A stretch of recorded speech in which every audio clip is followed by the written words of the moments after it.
Jeppe og Nick er bedste venner, og de næste, der skal på scenen.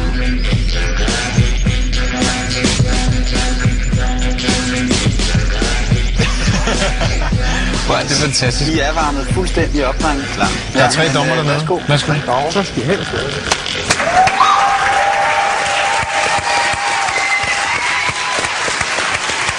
Godt nok har vi ikke siddet her uendelig lang tid, men derfor kan man godt kede sig allerede på forhånd.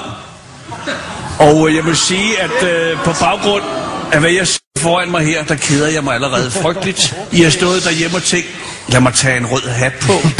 Og hvis du tager en rød hat på, så tager jeg en høj sort hat på.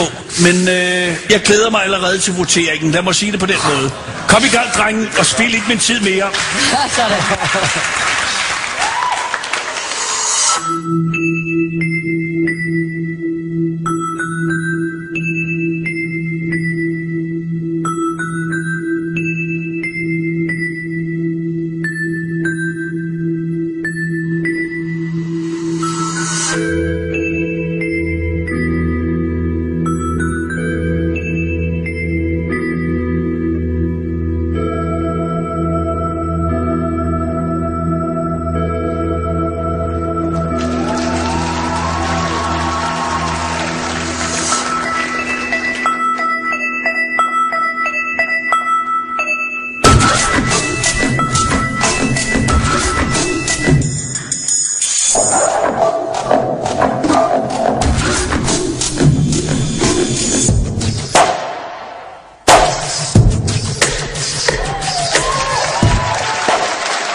Goddag, gåsehud. Er du sindssyg, hvor var det fedt.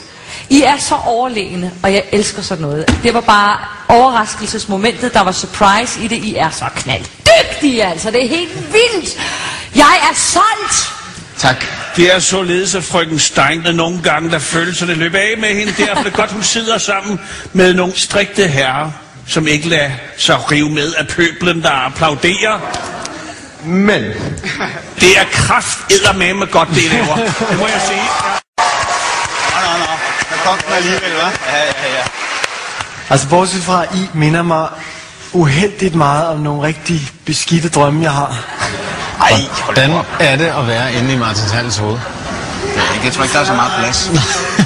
3 blændende jer. Vi ses.